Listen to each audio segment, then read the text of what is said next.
Dave Anderson here with the Fisherman magazine. It's August 8th. These are your headlines. First up, we're hearing about great tuna fishing still south of Block, and the bite just keeps inching closer and closer to the island, which is great to see. Also hearing about awesome catches of bonito around Martha's Vineyard. And the Canal has been really consistent this week for striped bass. Stay tuned for all that and more on this week's New England Fishing Forecast. The fishing news is sponsored by these fine partners.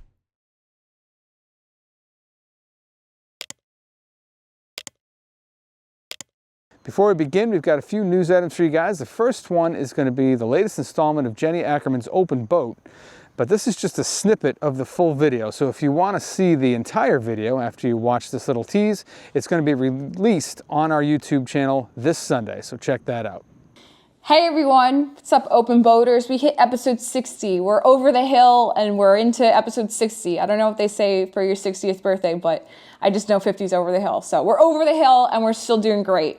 So today we are taking your burning questions. I have the fireplace in the background here to fit the theme. No, it is not lit, but I'll add a little flame for the burning questions because it's 100 degrees outside and raining, so there's no way it would be on. But burning questions, we're answering them. So first off, I just want to say thank you to everyone who commented on my open boat burning questions. They were all respectable questions and they were great and very, very, very, very good inquiries that I'm very stoked to answer. So without further ado, let's get into it. And of course, I'm gonna split this section up into multiple open boat episodes because they're some, like I said, they're good questions and I'm gonna elaborate on the answers. So instead of droning on and on and on, I'm gonna cut it into 3 parts. So if your question doesn't get answered in this episode, don't worry, next week it will. So let's get right into it. The first question, Frankie Z2369 asks, what is the name of your favorite boat to fish from? Now I wonder who asked this question. Reflecting upon Open Boats episode 1, 11, 18, 55, and many more to come, you'll know that answer. Surreals.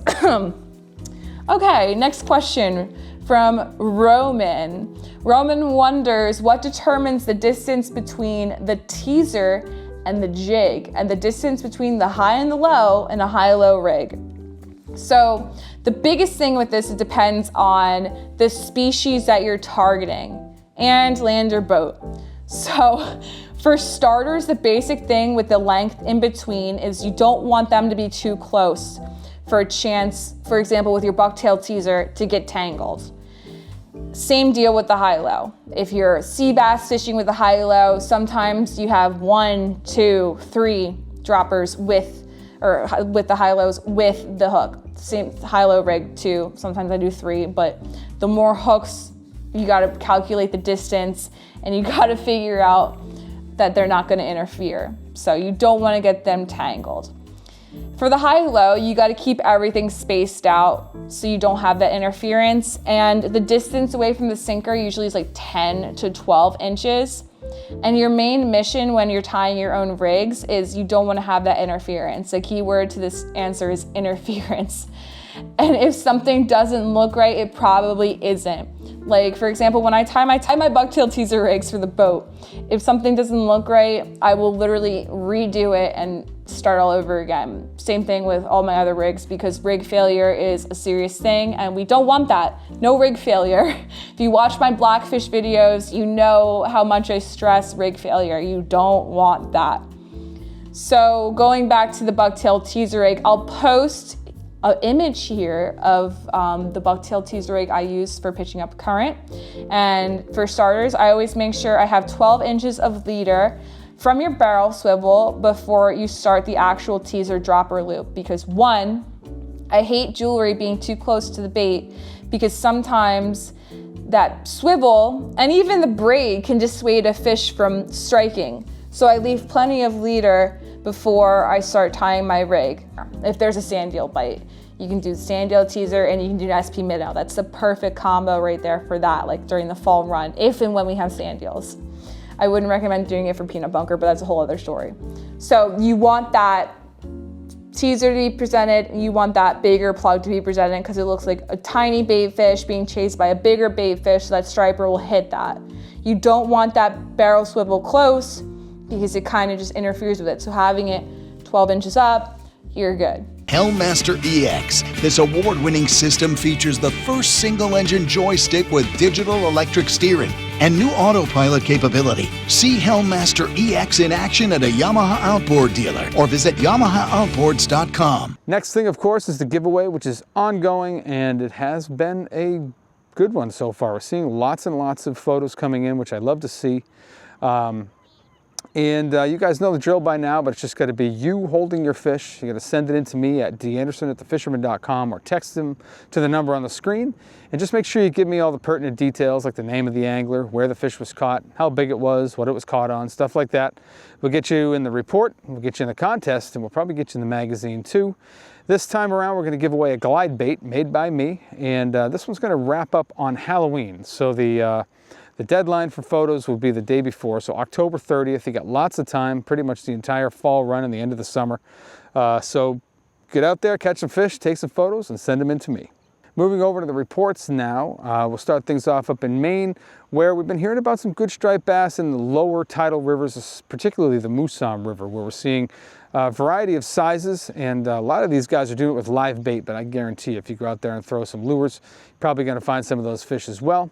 Still hearing about good stripers along the New Hampshire coast as well, so good striped bass fishing in the North Country there. Dropping down over the border now, let's check in with James Jewkes. We'll get right into the reports here. New moon out on the ocean front, down to Gloucester, up in New Hampshire was pretty good. Lots of people catching fish, no giants. We did see a few small fish. I was out last night actually and with a friend of mine, and we got a few schoolies. Better than nothing. I don't mind schoolies, not when it's tough like this. Commercial fleet was out in full force. They had some big fish, along with the boat guys, had some other decent fish, and they were catching them on eels. The regular boat guys were fishing live macks and finding some pogies, all kinds of stuff. The shore guys, we're all eel fishing, needlefish, darters. Great sweep last night. Earlier in the week, guys were hitting metal lips. Not much going on up in the river. Things are slowed, water's down, temperature's up. Hopefully this cool down will spark some freshwater stuff going on. Not much else to tell you, Dave, but fishing hasn't been bad. That's about it from up here. Now, I have been hearing a few tuna whispers from like the Jeffries Ledge area, but not too much, nothing to indicate that it's been crazy, but there's definitely some fish out there, also some sharks out there for anyone that likes to do a little sharking. Dropping down now into Boston Harbor, instead of talking about what fish bucket sport fishing is going to do, we're going to check in now with Danny Parma. Here he is. Thanks, Dave. Dan checking in from Boston Harbor. This week we've been doing really well. There's a biomass of pogies that moved into the area. There's everything from whales feeding on them to great white sightings to bluefish to 50-inch bass and everything in between. The mornings are doing really well. We troll dirty water mojos right on the edges of those pogie schools, drop them down to the bottom.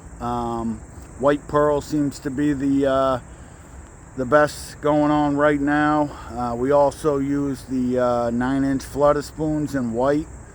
Again, on the side of on the edges of those pogie schools, drop them down, jig them quick. Doing really well with those. And when we're trying to cover some ground, we usually put on the Boston Massacre rigs. Those are an umbrella style rig with a live pogie or a live mackerel shad on it. Those do really well when you're trying to cover some ground. Boston Harbor is one of the best fishing spots around. There's a lot of islands that hold these bass. There's also a lot of rocks. So if you're unfamiliar with the area, I highly recommend taking a guided trip or hire a guide to show you the area, learn the area, because it can get a little dicey out there. Anyway, that's all I got for you this week. Stay safe, guys. Leaving the Boston Harbor area and heading down through the Plymouth region, not as much going on surf fishing wise. There's still some striped bass being caught, but it seems like that great bite has started to fizzle out a little bit. Could be a wind change, could be who knows what, but whatever it is, seems like those fish have moved off the beach in that region for now. There's still some big bluefish and some nice striped bass on the ledges and around the bunker pods out there, so the boat guys are still getting in on it. Surf fishing just a little slower in the region. Crossing over the canal onto the sandwich beaches and heading out toward the backside. There are striped bass still along those beaches. Good, decent numbers, good sized fish. There's been some bigger bait, so bigger profiles are catching well in that region. When you turn the corner and start getting out more toward Eastham, off the beaches, it's a little bit smaller fish on the whole. Guys are finding these fish on the flats with the fly rod or the spinning rod. And the fishing's been good. I've seen quite a few guys that have cashed in on that bite. Going around the end of the Cape, more toward the outer beaches. The outer beach has been a little spotty this week. I have a feeling they're going to fire back up with this wind change and with the new moon in place now. So next week, hopefully, we're going to have some more exciting reports from the beaches. Still some nice bluefish being caught from the boats out there, and some of the best striper fishing we're seeing on the Cape continues to be in the Monomoy rips, where we're finding fish anywhere from like 24 to 40 inches. And there's been some big bluefish in the area too, up to like 15 pounds. You get more out toward Nantucket, you're going to start finding the first of those bonito. That's where it's been good, but the really great bonito fishing has been out by the Vineyard on the east and the south sides of the island, where we've heard of catches from 40 to 60 fish at times. I'm not saying that that's the average, but it has happened, and there's just an incredible run of bonito that we're seeing this year. Crossing back over to Nantucket, we are still hearing about good catches of fluke on the shoals. And then getting into Nantucket Sound proper, plenty of bonito in there, and we have heard the first rumors or supposedly confirmed reports of albies. I always take those first albie reports with a grain of salt, but you look at the calendar, we're pretty much right on time. These last few years, it's been anywhere from August 1st to August 15th, so we should be seeing photographic proof anytime now. Getting up closer to the Elizabeth Islands, sea bass fishing has been good in some of those deeper holes on the south side of the islands.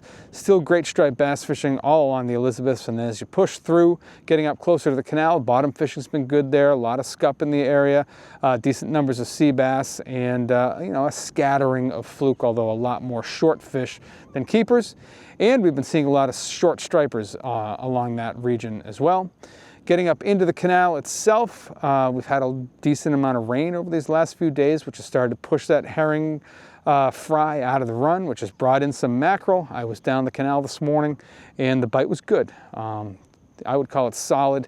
Schoolies up to 35 inches were about the average.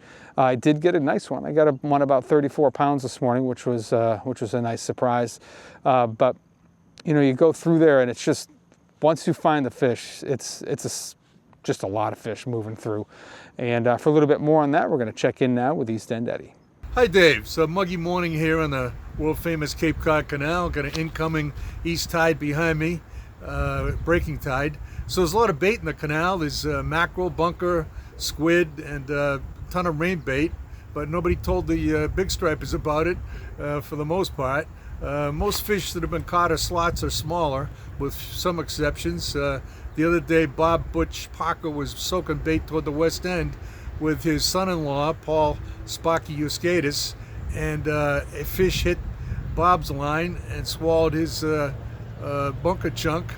And after an intense battle, Butch brought it in, and it was a 38-inch striper. So congratulations to Bob. He's a nice 85-year-old guy and a good fisherman. And Slapshot Scotty Ewell caught 8 bass the other day, mostly slots, but one's up to 38 inches. He was using a white magic swimmer along the weed line in close. And Bill Slots Walsh, the pride of Rosendale, caught 4 keepers over a period of 2 days, and he was using a white topwater Gibbs little neck popper. And Tim Hollywood Petrarca caught a striper that was 27.5 inches. So the next person that catches that fish, hopefully it'll be grown into a keeper. So my tip of the week is that when you're using bug spray, walk away from your gear, because you don't want to get that poison on your lure or your leader or even on your line. Striped bass have a better sense of smell than they say it's 1,000 pounds better. 1,000 times better than a German Shepherd. So you don't want that poison to scare away your fish. So till next time, catch a big one.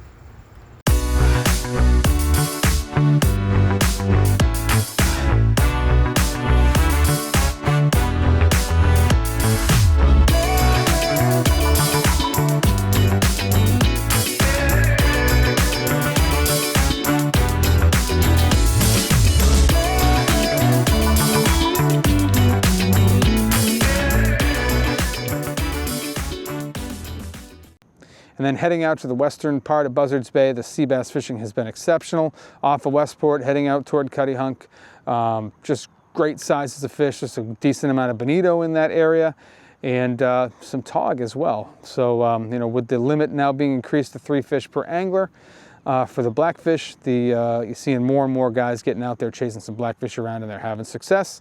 And that's what I have for you guys in Massachusetts this week. Crossing over into Rhode Island, let's check in now with TJ Kopecky. Thanks, Dave. Hey guys, lots going on here in the East Bay, and a lot of stuff to look for coming up in the next probably couple of weeks. Hoping to see some albies start moving into Newport and the Secana, little Compton area. But I do have a good report for the East Bay area here, and mostly it's going to be more in the Mount Hope Bay and in the bay to Prudence Island on the east side. There's lots of bait in the bay, and there's lots of ground fish, small sea bass and fluke and scup, all feeding well. Best bet for still some good size scup in the bay would be the shoreline of Roger Williams College of Bristol and the underneath the Mount Hope Bridge. It's always a great spot, and if you're in there with a boat, just try to get into that 70-foot water.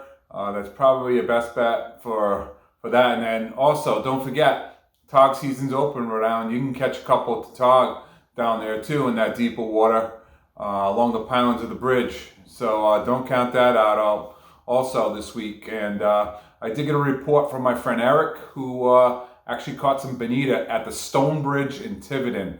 The bonita have moved down the river, probably chasing the bait that there's a huge abundance of. But yes, he did get them during the week at the Stone Bridge. So look for the bonita to start moving around, maybe get into the bay. That's a big option for us here in the East Bay. Up in the rivers, the water's super warm. Haven't been catching any bass. It's been real tough right now because of the temperature of the water. But look for bass once it cools off and the days start getting a little shorter. Look for bass to start moving up and chasing all this bait that's coming out around. So until next week, we'll catch you guys later, tight lines. Now, the thing we've been talking about these last couple weeks is just the sort of ramp up of this south of block tuna bite. And we have not had great weather this week, which has kept a lot of people off the water. But the good news is that we're hearing these fish are moving closer and closer to the island. Some of these fish are now being caught within sight of the Block Island Wind Farm, which is great to see. This is something that's been happening the last few years, and looks like it's going to happen again. So hopefully, you know, this wind will die down and we'll get some more concrete reports next week. But for now, don't feel like you got to make the long run if we get a good day. You know, keep your eyes open as you get just south of the island, and you may be surprised by what you find. Coming closer to home now, up toward Newport. There's been a lot of striped bass in Newport Harbor. Most of these fish are schoolies and slot-sized fish, but there's a lot of them. There's a lot of bait. Guys are doing it with a fly rod, guys are doing it with the light spinning tackle, and they're having a ball catching these fish. Just good numbers of fish, and you can do it from the kayak, you can do it from the boat, and just great fun in there. If you're looking for bigger fish, you may want to head out more toward Brenton Reef or Seal Rock. We've been hearing about some decent fish in there, although I haven't heard of any really big ones this week like we heard about last week. And then heading up more toward the bridges, both the Newport Bridge and this Jamestown Bridge, good fluking to be had along those areas, and you can definitely find some tog on the bridge pilings as well. Moving out front, there's been some decent fluke activity south of Beavertail as well. And I know Jeff Sullivan's been doing some fluking this week and some striped bass fishing, so let's check in with him now. Here he is. What's up, Dave? What's going on, guys? So this week I'm going to talk to you guys about using darters from the boat, bottle darter style baits from the boat. You guys are familiar with metal lip baits. You surf casters are familiar with metal lips and bottle darters and darters for years and years and years. They're fish catching machines, and I use them on the boat because I kind of like to use what I use in my plug bag on the boat just to see what the pros and cons and the differences are. And so far, I haven't really found a difference. I mean, the GTOs work from the boat, the shads work from the boat, the needlefish works from the boat, the pencil poppers work from the boat, the metal lips work from the boat, the bottle darters work from the boat. So you know what that tells me? And all you guys, all you surf casters out there, is don't overlook your plug bag when you go on a boat. I think that's the number one thing that a lot of anglers do, is they're like, oh, I got to get all new boat stuff. That's not the case. If you're striped bass fishing, especially inshore uptight against rocks and stuff, because sometimes you're going to have to get into the nitty gritty and pick those bass out of the reefs. But the darter will do that for you. It's, in my opinion, it's related to the metal lip. It's cut from the same cloth as the metal lip. They're cousins to me. So there's 1-2 punch. You got your metal lip and you got your bottle darter. When I see squid or sea heron, which is happening right now, is what we're seeing. That's what the fish are spitting up that we're catching. I am absolutely breaking that out of my plug bag and throwing it on the boat, and I'm throwing it till my arms fall off. So when you get on a bottle darter bite, when you get on a darter bite, period, hold on tight, because those fish crush it, and it's a fun time. I've thrown these baits in every situation possible. Calm water, when they say, the rule book says not to throw them in calm water, but I've thrown them in calm water. I've gotten some big fish out of calm water on bottle darters or darters. You just got to play with the cadence, get them to react to it. You can burn and pause it like you would a metal lip. You can slow roll it. You can sweep it like a stick bait. I mean, there's so many ways to fish a darter. It's unbelievable. And they just don't say no to a darter. I'm sorry, but they just crunch it. But for all you surf casters that go on a boat, don't overlook your plug bag. Bring some of those baits on the boat. See if you have some success on it like I have, because I love this bait. And for you boat guys, go to a surf casting store, your local surf casting store, and pick some up. Try them out. I promise you won't be disappointed. And Dave, we got to talk about a darter that's an eel color or a squid, but we'll talk about that later. But all right, guys, go out there, catch them, try it. I promise you, you'll be very, very pleased you do. All right, peace. Moving out toward Block Island now, I've seen the party boats have been doing well on fluke. We've been seeing some nice sized fluke for these last couple weeks now, which has been great to see. Sea bass fishing's holding its own. The only thing that's kind of still scuffling out there is the striped bass bite, which is unusual. But that biomass of fish that was there seems to have moved off, and we'll have to see if they come back. Guys are still finding some decent fish out there, but it's just not that aggregation of giants like we are used to seeing in the summertime. For a little bit more on things going on in Point Judith area and out by Block, let's check in now with Captain John Lee from JL Charters. Hey, it's John Lee, Point Judith, Rhode Island. It's Wednesday. We got some weather coming in. We've had a swell all week. Today I'm out on the pilot boat. We just put a pilot on a ship heading into New Haven. I've mostly been concentrating on groundfish, sea bass, scup, fluke. We've had some good trips and some slower ones mixed in. We're having a lot of fun with really big scup on the south side of Block Island with epoxy jigs and freshwater poles. It's been a lot of fun. We're going to see what this weather does. We're trying to get out tomorrow, Thursday, but Friday, Saturday look not good. And anyway, I'll get back to you. Have a good one. We had no Dreamboat entries for this week. Mother Nature won out and will probably win out this week again. But you still have until November 30th to enter the Dream Boat Fishing Contest. The leaderboard stands at Scott Waterman with 17 points, Brian Zembreski with 13 points, tied with him is Anthony Savino with 13 points. Now let's check in with New England editor Dave Anderson with the latest from the Coastal Kayak Clash. It's easy to see that hardtail season has begun in the CKC. This week we have 2 entries and they're both in the hardtail category. Todd Treons tops the hardtail leaderboard with his 19-inch bonito, and Justin Oster grabs second place with this 17.5-inch bonito. And with that, the tie is finally broken. The top of the leaderboard now looks like this. Mike Radzaszewski remains in third place with 6 points. Bob Wagner drops to second place with 9 points, and Justin Oster tops the charts with 11 points. Keep an eye on Todd Treons. He's hanging just shy of the top 3 with 5 points. Get all the details and rules for the Coastal Kayak Clash and the Dream Boat Fishing Challenge at thefisherman.com/contests. Now we're seeing a lot of bonito activity in Rhode Island as well. Most of it is from the west wall and to the east. So the west wall to the Massachusetts border. The numbers are not like what we're seeing out at the Vineyard, but you still got the opportunity to catch 2, 3, 4, maybe even 10 fish if you really dedicate yourself to it. Seeing guys doing it from the kayak and the boat, and I've been hearing about some fish being caught from shore as well. This is just a really great run of bonito that we're seeing this year, and a lot of guys are cashing in on that. Moving out along the South County beaches now. Most of what I'm hearing from there is striped bass. The breachways have had some fish, the beaches have had some fish, and it seems like this new moon and this wind change has really fired them up. So definitely seeing sort of a reinvigoration of the striped bass fishing along the breachways this week. And the other thing I've been hearing about is some chub mackerel moving into the area. And also some of those rocky spots outside of the breachways have been holding some decent sea bass. So all along that area has been pretty solid, and that's what I have for you guys in Rhode Island this week.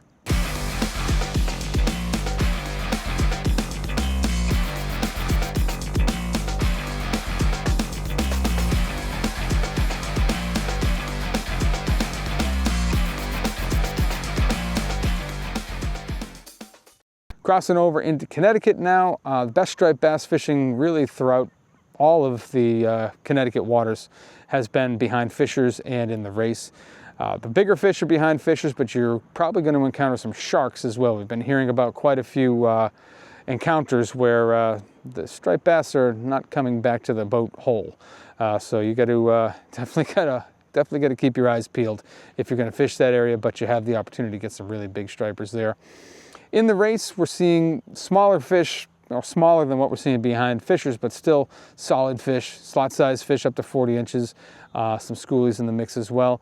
Top water action at first light or when the tide slows down, but most of the guys that are getting these fish are doing it 3-weighing with bucktails or throwing diamond jigs, and the bite's been good.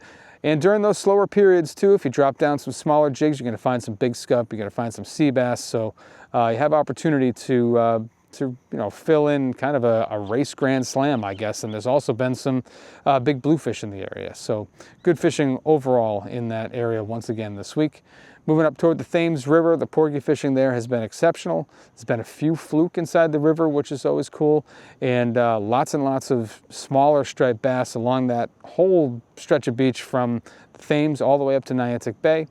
You get out onto the reefs like Hatchets, and you're going to start to see more. More striped bass. There's a lot of sea herring around, small juvenile sea herring on the reefs, which is fueling some really good dawn action, especially for top water, small to medium striped bass. Always the opportunity for a bigger fish in there, and you're also going to find more fluke and more sea bass moving in with all that bait in the area. As you get up closer to the Connecticut River, a lot of bunker inside the river, but it seems like more of the guys that are fishing the area are going into the river to get their bunker and then heading out to the reefs to try to get some bigger stripers where they've been having decent success. For a little bit more on that, let's check in now with Captain Mike Roy from Real Cast Charters. Hey, what's up everybody? For this week's Fisher Report, for summer stripers, as I've been saying, live bait, deeper, cooler water is going to be your ticket. We have been seeing a few blitzes here and there. This is the time of year when we start to see the small bait come out. And as we see more and more of that small bait, expect to see more surface blitzes. You could also get some fish vertical jigging and fishing soft plastics such as the finesse fish rigged on the Titan HD jig head. Fishing that near the bottom is going to get some strikes. We're seeing some bluefish starting to move in now the past few days. So big blues on the deeper reefs, they're hitting diamond jigs and the Shimano current sniper jigs. Black sea bass fishing is getting better. More keepers, they're settling in on a lot of the reefs. So that's good. Porgy fishing is also good right now.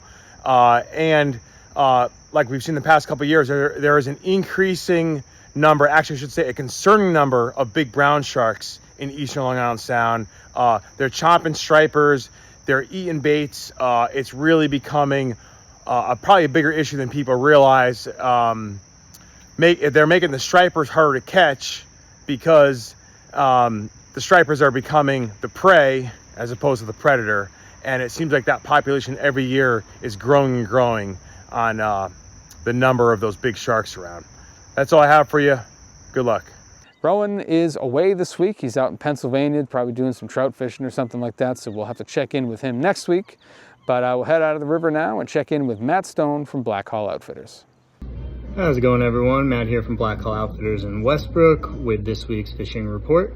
Some not so great weather rolling through here, but there's still lots of stuff you can do from shore, you know, or you can get out in a boat, choose your days, be safe, all that good stuff. Kind of still summer mode. You know, we're mid-August, so we're going to have kind of the same general vibe probably for another few weeks, and then we're going to start to see some of that small bait creating some good blitzes, hopefully, things like that we look forward towards fall. For now, it's kind of business as usual from the last few weeks. Stripers and blues still good. Blue reports are increasing. Stripers morning and night have been better. Live eels, big soft plastics, bunker, top waters, tubes, all that kind of stuff. You control some SP minnows or some mag darters or mag swimmers, something like that around some birds. If you see those working, there have been some blitzes going on and things like that.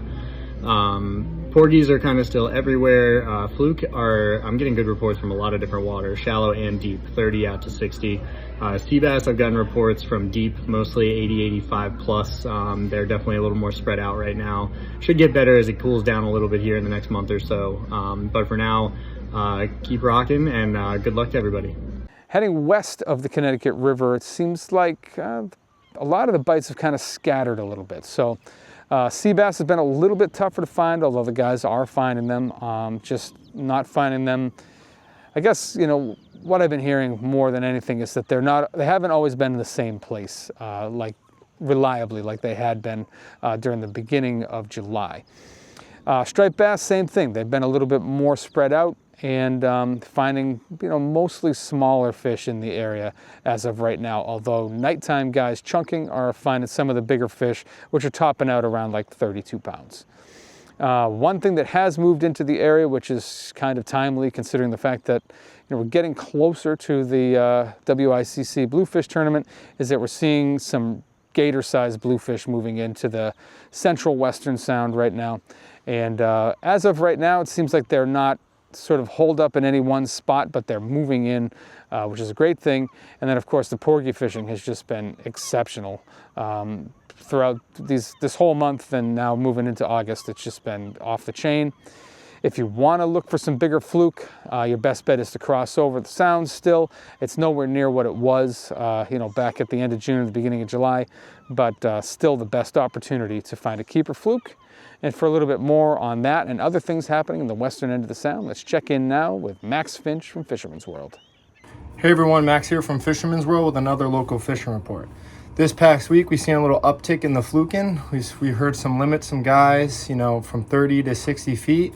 On our side, actually, places like 28C, the Hump, and then, you know, the 30 to 50 foot range off of Rhode Island, those sandy bottoms. It seems like smelt, spearing, and squid is definitely the ticket this time of year. And also, we're starting to see our first snappers, and those were really good for fluke, drifting them live three-wade. On the striped bass front, it's been, you know, early morning, very slow during the day. If you're going to go during the day, I would troll some deep water or definitely live line or chunk some bunker on our local reefs like 11B and 28. Sunset bite has been good leading into the nighttime hours still. So if you're still looking for a big fish, your best bet is definitely through the night, you know, drifting eels or live bunker or anchoring up and getting on a chunk bite. On the sea bass front, you know, deeper water still, we won't see them move shallower towards blackfish in the fall, but, you know, 60, 70, 80 foot wrecks, diamond jigs, high-low rigs, you know, clams, squid, spearing, you know, we'll take butterfly jigs, you know, Spro's tip with bucktail, and a variety. They're very aggressive. Always remember to bring clam chung. Guys on these deep wrecks, sea bassing, are finding some really big hubcap porgies mixed in. And then from the beaches, they're still getting them on sandworms, clams, you name it.